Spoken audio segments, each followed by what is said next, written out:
요즘에 여러분 가장 인기 있는 드라마가 뭔지 아십니까? 예, 최애 드라마가 뭐냐 하면 슬기로운 의사생활입니다. 혹시 한번 보신 분 한번 있으면 잠깐 고개를 끄덕여 보실까요? 네, 네. 많이들 안 보시는 분도 계시고 얼마 전에 이제 목사님들하고 얘기하는데 이 드라마가 너무 좋다고 뭐 그러셔가지고 저도 호기심에 한번 보기 시작하다가 지금 계속 보고 있습니다. 보고 있는데 정말 요즘에 막장 드라마가 판치는 그런 이제 사회 속에서 이게 되게 잔잔한 스토리고 편안한 스토리라서 참 좋다는 생각이 듭니다. 그죠?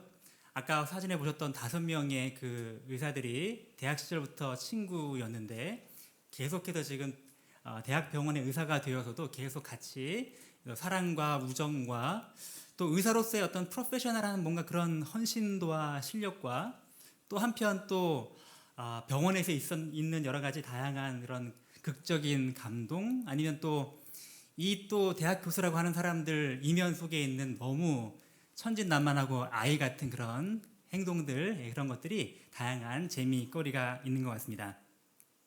제 아내한테 한번 얘기했어요.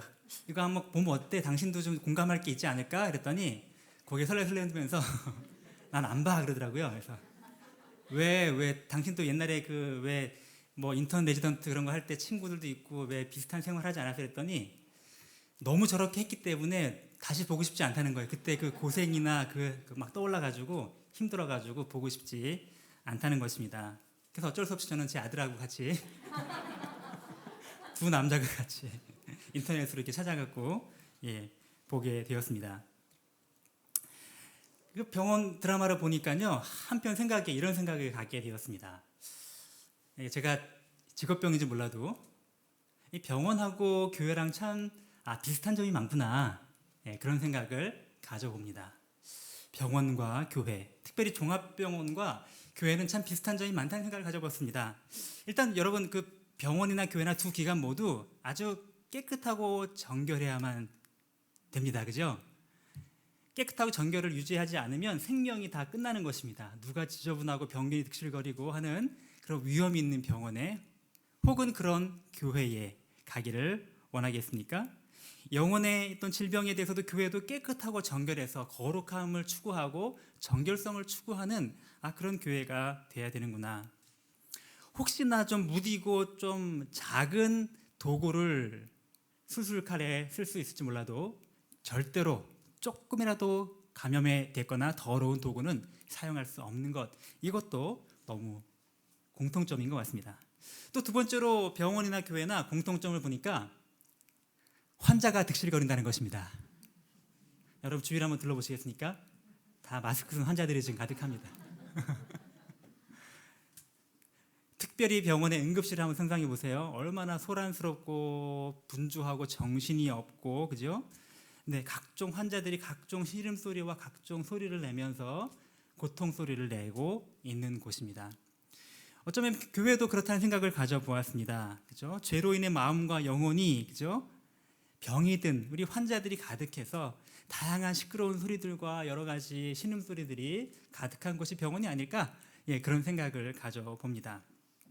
근데 그런에도 불구하고 그런 사람들이 있는 것, 그런 다양한 환자들이 모여드는 것이 당연한 것이고 그런 환자들이 오도록 만든 곳이 바로 그런 두 기관들 아니겠습니까? 우리 교회도 마찬가지로 그런 영혼의 병과 질병을 가진 그런 죄인들이 모여야 마땅한 곳이 아니겠는가 생각을 가져봅니다. 그렇지만 무엇보다도 이 병원과 교회에 가장 중요한 공통점이 있다면 그것은 무엇일까요? 치료가 일어나는 곳이라는 것입니다.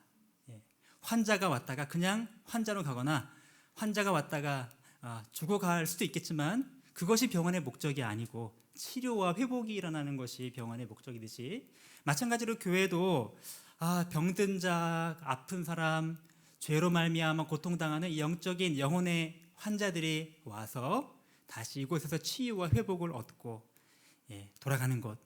그런데 여러분 한 가지 더 재미있는 것은 교회는 좀 더 특별하게 환자가 와서 영적인 병을 가진 환자가 와서 치유받고 퇴원해서 나가는 곳이 아니고 그 환자가 와서 치유받고 그 사람이 또 다른 치유자가 되는 그 사람이 또 의료진으로 탈바꿈하는 그러한 놀라운 일이 일어나는 곳이 교회다라고 하는 생각을 가져보았습니다.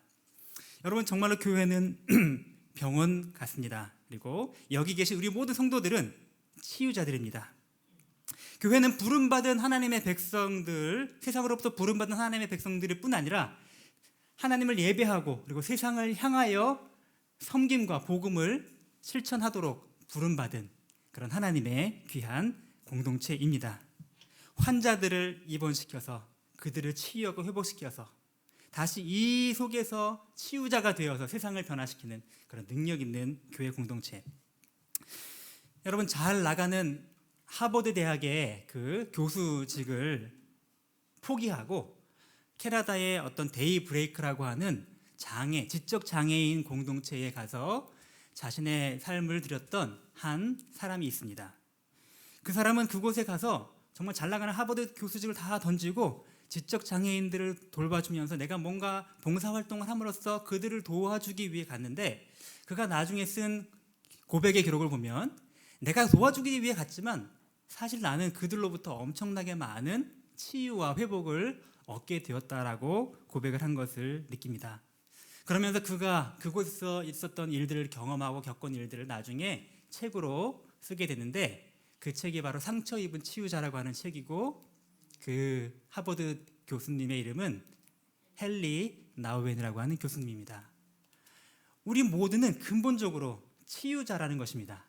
내가 받은 그 상처, 내가 받은 아픔, 내가 받은 연약함이 있지만 그것을 통해 그것을 회복하여서 이제는 누군가를 주님의 사랑으로 치유하고 회복하는 하나님의 귀한 사람, 그 사람이 바로 상처 입은 치유자들이라는 것이죠.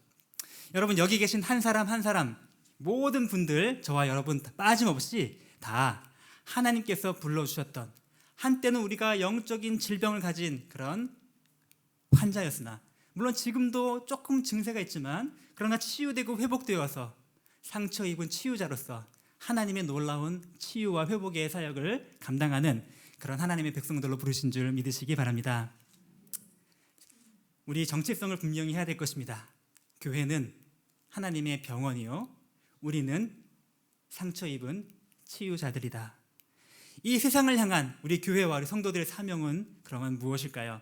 우리 하나님의 말씀을 통해 함께 생각해 보려고 합니다. 우리 마가복음 2장 13절부터 17절까지, 마가복음 2장 13절부터 17절까지의 말씀입니다.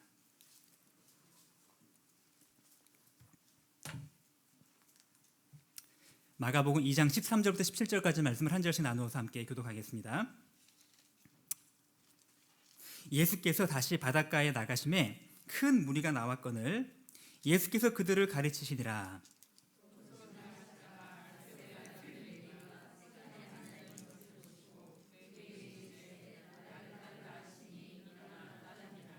그의 집에 앉아 잡수실 때에 많은 세리와 죄인들이 예수와 그의 제자들과 함께 앉았으니 이는 그러한 사람들이 많이 있어서 예수를 따르미러라.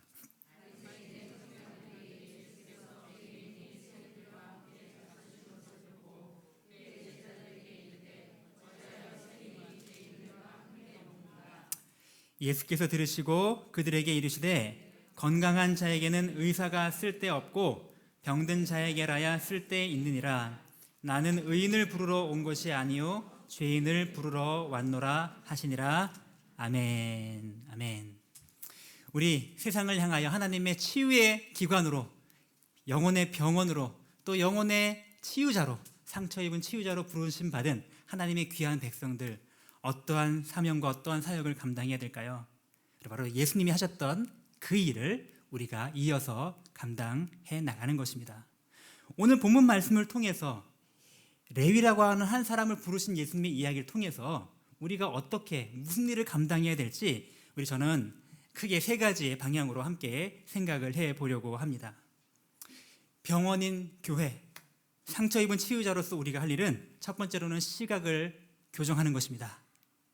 예수님의 시각으로 사람들을 바라보아야 합니다. 그리고 두 번째는 친구가 되는 것입니다. 찾아가 그들의 친구가 되는 것입니다. 그리고 마지막으로 세 번째는 복음을 증거하는 것입니다. 그들에게 찾아가서 예수님의 복음을 함께 나누어야 한다라는 사실을 저는 여러분 오늘 함께 나누기 원합니다. 우리 첫 번째로 병원으로서 우리 교회를 향하여 우리 상처 입은 치유자인 성도 한 사람 한 사람을 향하여 하나님이 주신 사명이 있다면 첫 번째 할 일은 시각을 바꾸어 사람들을 바라보는 것입니다. 우리가 가지고 있는 인간의 편견을 버리고 예수님의 시각으로 사람들을 바라보아야 한다는 것입니다. 오늘 본문은 여러분 짧지만 여러분 잘 아시는 본문입니다. 예수께서 세리 레위를 지금 그의 제자로 부르시는 바로 그 장면이 우리가 읽은 장면입니다. 자, 어떻게 하셨는지 우리 14절 한번 다시 한번 읽어볼까요? 14절 같이 시작.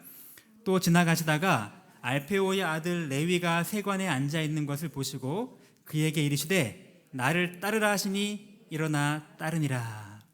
예수님은 레위를 불러 주셨습니다. 여러분 오늘 주께서 부르신 새롭게 제자의 대열로 합류한 사람의 프로필을 잠깐 볼까요? 이 사람의 이름은 레위입니다. 레위. 아마도 이름이 레위인 거 봐서는 이 사람이 어느 지파 사람일 거라고 추측이 됩니다.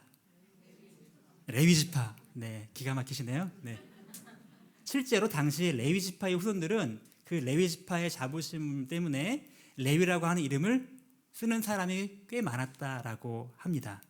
뭐 확실한 건 알 수 없지만 다른 지파면서 레위 이름을 쓰는 경우는 없었다고 하니까 아마도 레위 지파였을 것이다. 근데 여러분 이 사람 직업이 뭐죠? 세리요. 레위인으로서 하나님의 성전을 섬기는 사람인데 지금은 세리입니다. 일단 가정 배경을 볼까요? 이 사람의 아버지가 누구죠? 알페오 어디서 들어봤는데 누구의 아버지였는데요? 또 다른 제자의 아버지죠. 만약에 동명이인이 아니라면 아마도 아닐 것으로 지금 대부분의 학자들은 추측합니다. 알페오의 아들 야고보가 또 예수님의 제자 중에 있죠. 아마도 그렇게 형제지간이 아닐까 이렇게 생각해 볼 수가 있습니다. 직업은 세리였는데 지금 세리 중에 어느 지역에 있는 세리였는가 하면 지금 이 동네가 어느 동네인지 여러분 기억나시나요? 지금 가버나움. 예수님이 지금 중심으로 사역하셨던 초기 갈릴리 사역의 중심지 가버나움에 지금 계셨습니다. 그 가버나움은 지금 지중해에서부터 그다음에 갈릴리 바다의 주요 항구를 연결하는 주요한 교통과 그런 상업의 요충지였기 때문에 많은 통행량이 있어서 아마도 세리 중에 통행세를 걷는 세리였을 것으로 추측을 합니다.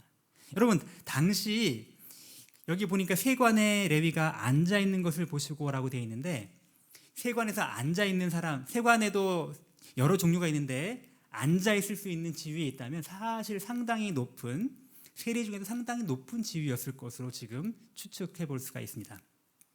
여러분 당시 세리가 어떤 사회적인 위치였는지 여러분 잘 아시죠? 네. 세리는 어떤 다른 직업과 거의 동급 취급받았습니다. 창녀. 항상 세리와 창녀가 한 쌍이에요. 거의 같은 급으로 취급되는 유대인들에게는 로마인들에게 볼 때는 굉장히 최고죠, 그죠? 네. 당시의 정상적인 세금만 해도 사실 로마의 그 식민 지배하에 이스라엘 백성들은 막 허리가 휘고 뼈가 부러질 정도로 과하게 세금을 내고 또 내도 거의 막 그냥 탈탈 털리는 정도로 세금을 바쳐야 했는데 정상적인 세금보다도 더 이 사람들은 자기의 재량권이 있기 때문에 정상적이지 않은 다양한 명목의 세금을 걷어갔다고 합니다. 특별히 이게 통행하는 것들 중에도 또 마차를 끌고 가면 마차세, 마차 중에도 좀 그죠? 배기량이 급이 큰 바퀴가 많이 달린 그런 건 또 바퀴세, 뭐 각종의 이름을 다 붙여가지고 각종 세금을 많이 걷어들이고 만약에 세금을 못 낸다라고 하면 물리력이 필요하잖아요. 그러니까 로마의 힘을 빌든지 아니면 심지어는 지역의 토착 폭력배 조직들과 같이 결탁을 해가지고 그렇게 추징을 해내는 그런 일들 때문에 당시 세리들 하면 사람들이 거의 치를 떨고 도저히 같이 할 수 없는 특별히 유대인들의 입장에서 볼 때는 뭐예요? 이 사람은 요즘에 그런 말 많이 쓰던데 토착 외구 지금 우리나라 민족인데 민족 반역자 완전히 저 사람은 친일파가 아니고 친로파 그렇게밖에 볼 수 없는 사람이었습니다. 사회적으로도 보면요. 그렇기 때문에 당시 유대인들 사회에서 살기가 굉장히 어려웠습니다. 돈은 많지만 굉장히 마음이 힘들죠. 네. 율법의 해설을 나타낸 미시나라는 것에 보면 세리가 들어오면 세리가 다녀간 모든 것은 다 부정해집니다. 그래서 절대로 세리는 우리 집에 초대하면 안 됩니다. 유대인들은 그들과 교제할 수도 없고 그들의 성전이나 회당에 갈 수도 없습니다.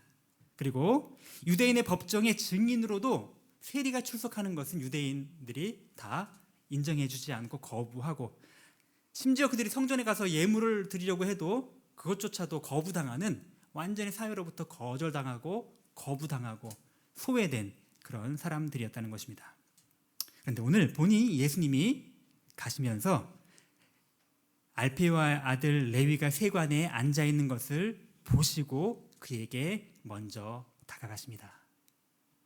우리 지난주에 목사님 말씀에 삭개오가 뽕나무 위에 올라간 그 삭개오를 예수께서 먼저 보시고 그의 이름을 불러주시고 그를 만나려고 하셨던 것처럼 똑같은 그런 레위를 먼저 찾아가셔서 그를 바라보아 주셨습니다. 예수님이 무엇을 바라보셨을까요? 그렇죠? 겉으로 돈이 많고 화려한 그의 재물과 외모를 보셨을까요?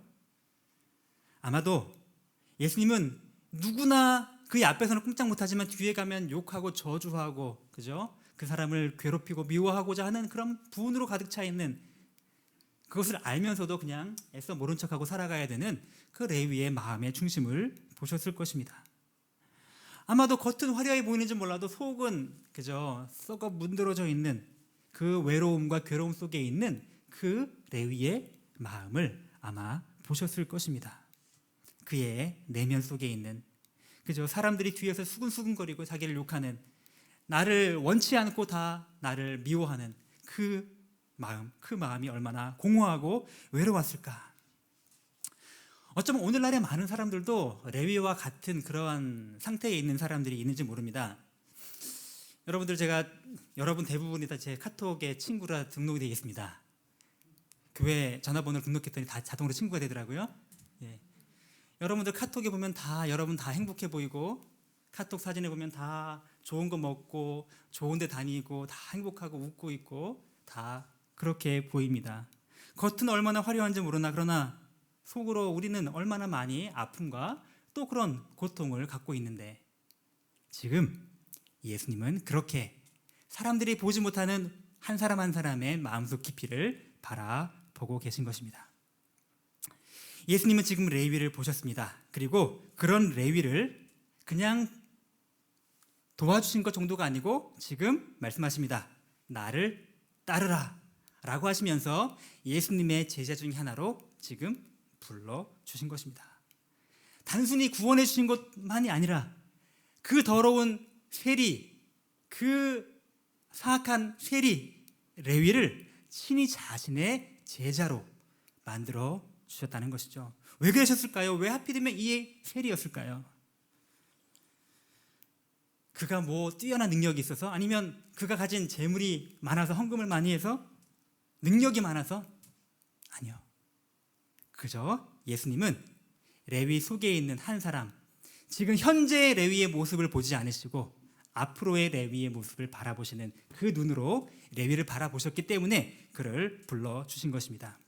레위라는 사람에 관하여 그 사람에 대한 비전을 품어주신 것입니다.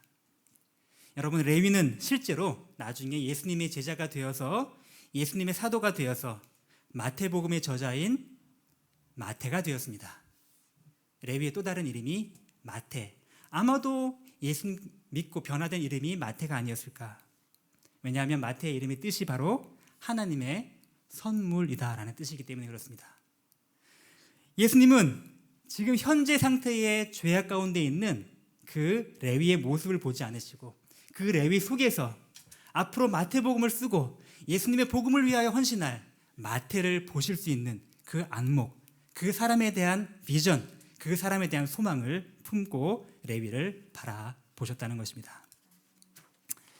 그 예수님께서, 그런 안목을 가진 예수님께서 오늘 우리도, 예수님의 제자들도 그런 안목을 가지고 사람을 바라보아야 한다라고 말씀을 해주고 계십니다.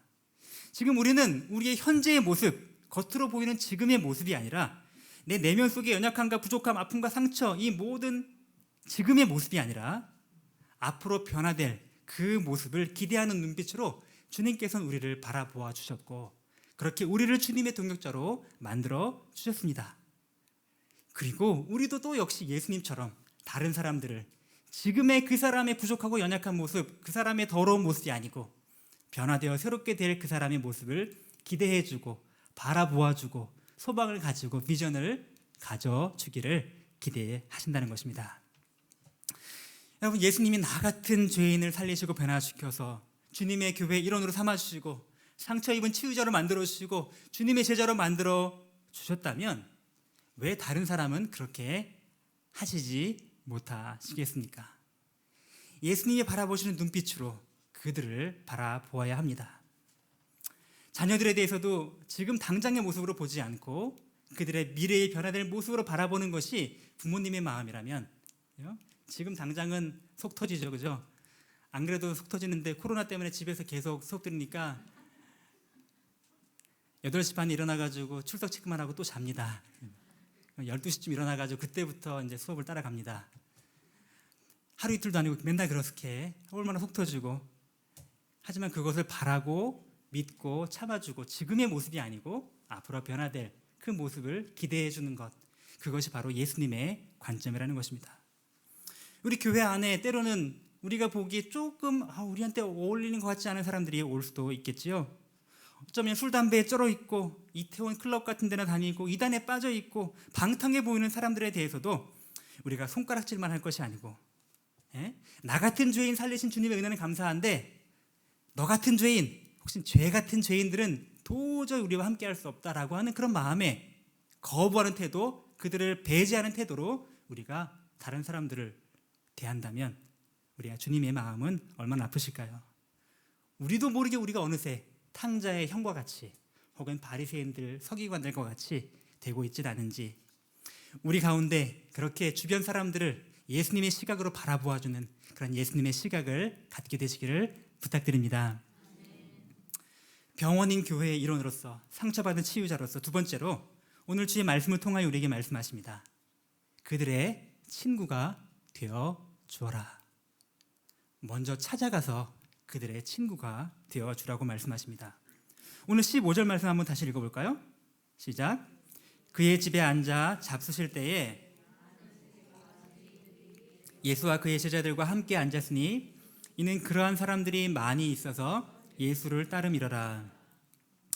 예수님은 레위 한 사람을 보아주시고 그의 제자로 삼아주신 것에서 멈추고 끝나지 않으셨습니다. 한 걸음 더 나아가셨습니다. 지금 레위의 집에 가서 레위와 함께 머물며 식사를 같이 하십니다.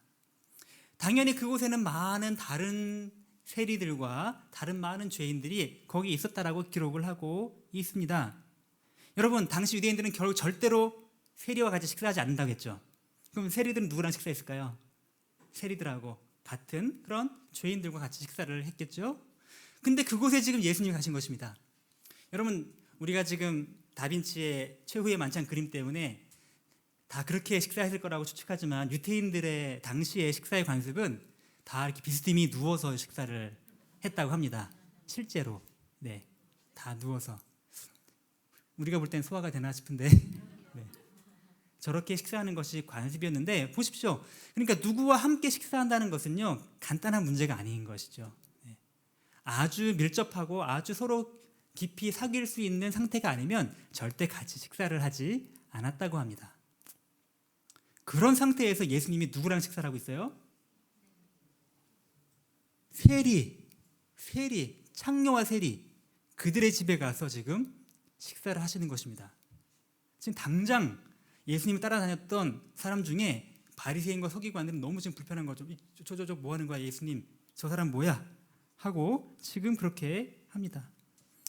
소위 이 바리새인들은 정말 거룩하고 교양 있는 사람들하고만 식사를 했습니다.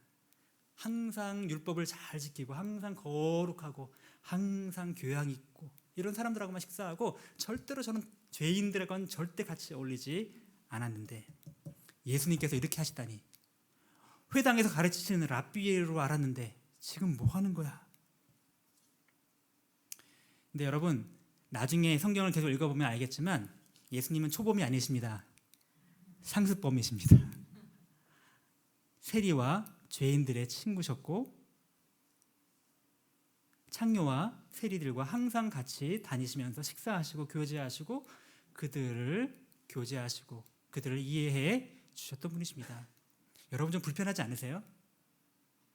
담임 목사님이 갑자기 어느 날 봤더니만 저쪽에서 창녀들과 같이 식사를 하고 계시고 친일 반민족 행사자들과 같이 교제하고 계시고 큰일 날 건 스캔들이 막 벌어지겠죠. 예수님이 지금 그런 상황 속에 지금 계시다는 것이죠. 네.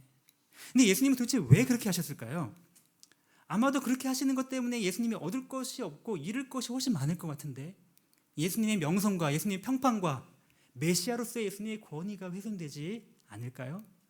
예수님은 왜 굳이 그렇게 사람들로부터 욕먹을 그런 일을 하셨을까요?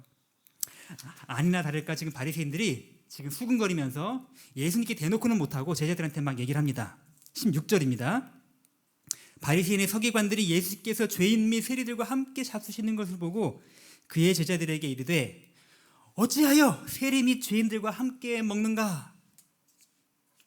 어떻게 저렇게 예수님은 저렇게 욕을 먹고 저렇게 비난을 당하실지 뻔히 아시면서도 그렇게 세리와 창녀와 죄인들과 함께 누워서 식사할 수밖에 없는 저런 자리에 가서 같이 교제하시고 그 집에 머무시고 그들을 친구로 대하셨을까요?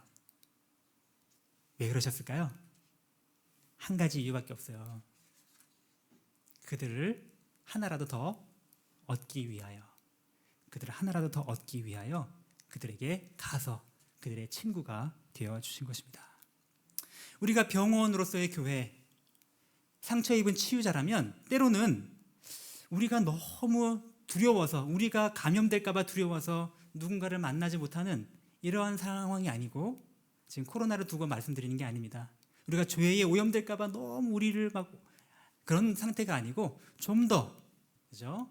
다가가서 그들과 이야기 나누고 그들과 소통하며 그들의 친구가 되어줄 필요가 있는 것입니다. 예수님은 예수님의 몸된 교회가 예수님처럼 그렇게 한 영혼이라도 더 얻기 위하여 그들에게 다가가 친구가 되어주기를 지금 기대하신다는 것입니다. 여러분, 사도 바울은 이렇게 고백했습니다. 고린도전서 9장 19절부터 22절인데요. 화면에 한번 같이 잠깐 읽어볼까요? 참 글자가 너무 작나요?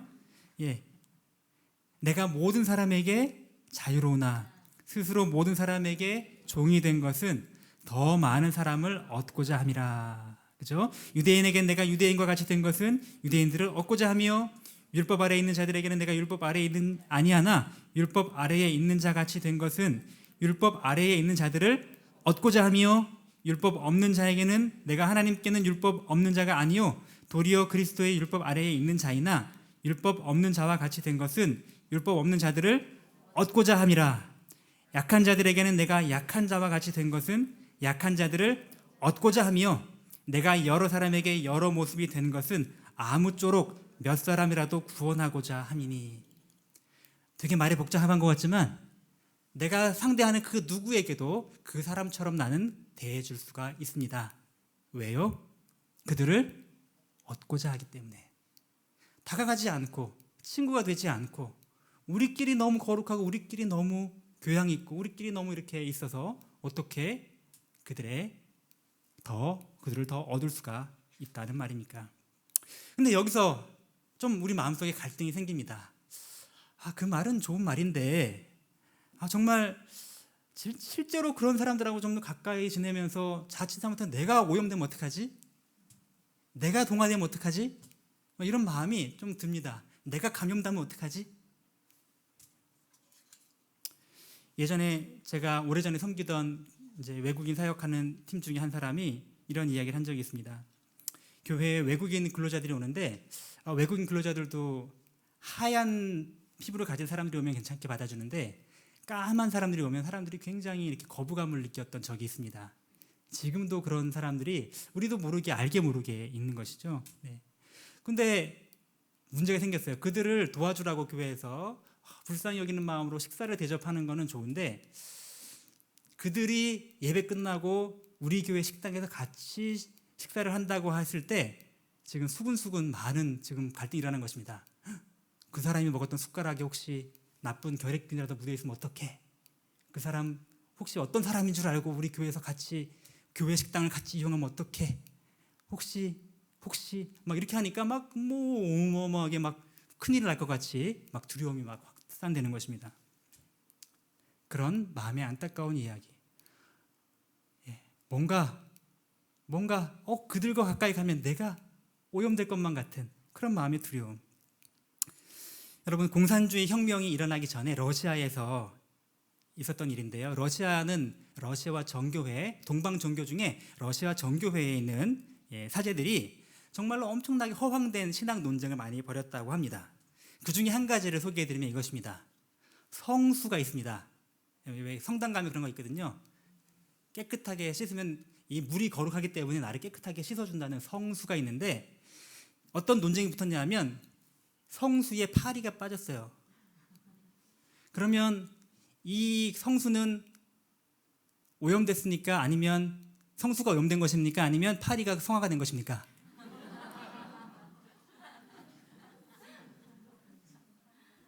좀 어려운 문제죠, 그죠? 치열한 신학적인 논쟁이 벌어집니다. 성수는 거룩한 물이라 무엇이든지 거룩하게 만들기 때문에 저 더러운 똥파리도 거룩한 똥파리가 될 수 있다. 한쪽 편은 아니다. 이 거룩한 것을 똥파리가 오염시켰기 때문에 이 성수는 성수가 아니고 X물이 된다. 너무 허황되게 웃고 넘어갈 것 같지만 한편 오늘날 우리에게 시사하는 바가 크다고 생각이 듭니다. 여러분, 우리가 정말로 거룩한 하나님의 백성이라면 우리 속에 거룩함이라고 하는 그런 예수님의 생명이 있다면 물론 조심할 필요는 있지만 너무 두려워서 그냥 안달복달하면서 조마조마해가지고 절대로 그런 사람들과 같이 이야기도 나누지 않고 절대로 동성애자는 절대로 가까이 오면 안 되고 절대로 이슬람 사람들은 인사도 하면 안 되고 이렇게 함으로써 나의 거룩을 지키고 그들과 조금이라도 스쳐 지나가면 내가 오염이 된다라고 생각하면 우리의 거룩은 도대체 무슨 능력이 있다는 것입니까? 세상에 감염될까 봐 전전긍긍하고 안달복달하면서 그냥 어떻게든지 나는 때 안 탈 거야. 이것이 거룩의 능력이 아니고 우리 교회 안에 병든 환자들, 어떤 종류의 환자들이 와도 그들을 사랑으로 품어 도리어 그들을 변화시킬 수 있는 거룩의 능력 있는 그런 교회 공동체, 그런 하나님의 치유자들이 되어야 하지 않겠습니까? 우리 예수님이 그렇게 되기를 우리에게 원하셨다는 것입니다. 우리 또 병원으로서의 교회가 해야 될 마지막 중요한 일은 복음을 전하는 일입니다. 그리스도의 몸된 교회는 죄인을 찾아가 복음을 전하는 예수님의 그 능력에, 그 사역에 동참해야 합니다. 17절 말씀입니다. 함께 읽겠습니다. 예수께서 들으시고 그들에게 이르시되 건강한 자에게는 의사가 쓸데없고 병든 자에게라야 쓸데 있느니라. 나는 의인을 부르러 온 것이 아니요 죄인을 부르러 왔노라 하시니라. 아멘. 여러분, 건강한 사람에게는 의사도 필요 없고 병원이 필요가 없지만, 그렇죠? 병든 자에게는 절실합니다. 마찬가지로 의인에게는 예수님이 필요가 없습니다. 하지만 죄인에게는 예수님이 절실합니다. 병원에 오는 환자들 중에 가장 골치 아픈 종류의 환자가 있다고 합니다. 뭐냐 하면 의사 말을 안 듣는 환자가 있어요. 요즘에 전지전능하신 네이버와 구글께 물어보고 와가지고 자기가 의사보다 훨씬 더 많이 알아요. 그래갖고 뭔가 이렇고 저렇고 다 얘기합니다. 근데 대부분 하나는 알지 둘은 모르잖아요. 그래서 잘못된 제대로 된 걸 갖고 오는 경우도 있지만 잘못된 경우를 갖고 근거 없는 걸 막 해달라고 하는 경우도 있다고 합니다. 또는 무슨 질병이 있다고 얘기를 해도 안 믿고, 그죠? 왜 나는 멀쩡한데, 나는 아무 증세가 없는데, 나는 멀쩡한데 왜 무슨 문제가 있다라고 하느냐라고 계속 부인하는 사람들, 이런 사람들에게는 어떤 방법을 해도 치료하기가 어렵다는 것이죠. 우리 영혼의 질병에도 이런 일들이 비일비재하게 일어나는 것입니다. 여러분, 예수님께서 지금 의인에게는 예수님이 필요 없다고 하셨는데, 그러면 이 세상의 의인은 누구입니까? 의인이라서 예수님이 필요 없는 사람들은 누구입니까? 아무도 없나니 하나도 없느니라. 모든 사람이 죄를 범하였음에 하나님의 영광에 이르지 못했습니다. 그러면 예수님이 이 말씀하신 이유는 무엇일까요? 정말 의롭기 때문에 예수님이 필요 없는 사람이 아니고, 자신이 의롭다고 여기며 자신이 죄인임을 깨닫지 못하는 사람들에게는 예수님의 복음이 들어갈 수가 없다라는 것입니다.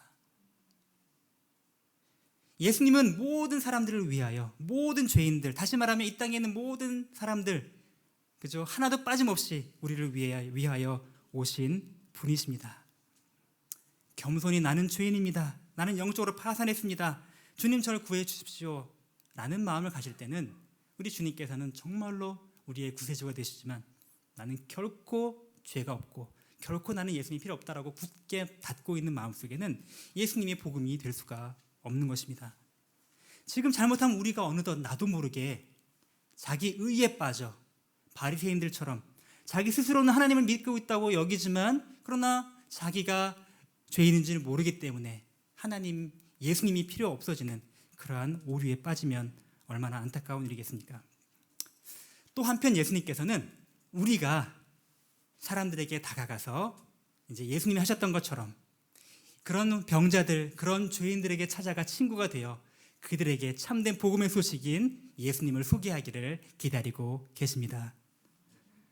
여러분, 그러려면 먼저 혐오하고 배제하는 관점을 버려야 합니다. 저 나쁜 동성애자들, 저거 천벌받을 인간들, 저 이슬람 믿는 사람들, 저 악한 우상 숭배자들, 저 신천지 이단들, 저 천벌받을 죄인들, 손가락질과 비난과 그들에게 돌을 던지는 것은 누구나 다 할 수 있지만, 여러분, 예수님이라면 어떻게 하셨을까요? 예수님도 똑같이 저 나쁜 인간들하고 돌만 던지고 그들을 욕하고, 그죠? 온라인으로 오프라인으로 온갖 더러운 욕설만 하면서 나는 그렇게 주님, 나는 저 동성애자들과도 같지 않고 저 우상 숭배자들과도 같지 않고 저 신천지와도 같지 아니함을 감사하나이다 하는 이런 바리새인들을 기뻐 받으실까요? 예수님은 어떻게 하셨을까요? 얼마 전에 어떤 교회가 신천지 출신 성도들을 적극적으로 받아들이고 그들을 위한 프로그램을 한다는 이야기를 듣고서 참 마음에 한편 부끄러웠습니다. 나는 우리 교회에 그런 신천지 출신 온다 그러면 의심의 눈초리를 보고서 혹시나 이 사람이 또 모략을 하지 않나, 그렇게 쳐다볼 마음의 준비가 되어 있는데 그 관점보다도 신천지 아웃 이것만 하지 않고 거기에 있는 수십만의 영혼들에 대하여 정말 그들의 영혼을 불쌍히 여기고 어떻게든지 제대로 된 정확한 복음으로 그들을 구원하고자 하는 마음을 가진다는 이야기를 들었을 때 제가 많이 부끄러웠습니다. 우리 그리스도의 몸된 교회는 그리스도, 머리 되신 그리스도처럼 그렇게 해야 되지 않겠습니까? 지금의 이들의 모습을 보지 않고 변화될 모습을 바라보아 주면서 그들의 친구가 되어서, 그리고 그들의 찾아가 죄인의 구주가 되시는, 그들의 영원한 치유자가 되시는 참된 복음 예수 그리스도를 함께 나눌 수 있는 그런 능력 있는 하나님의 백성, 능력 있는 교회 되기를 주의 이름으로 축원드립니다. 우리 같이 함께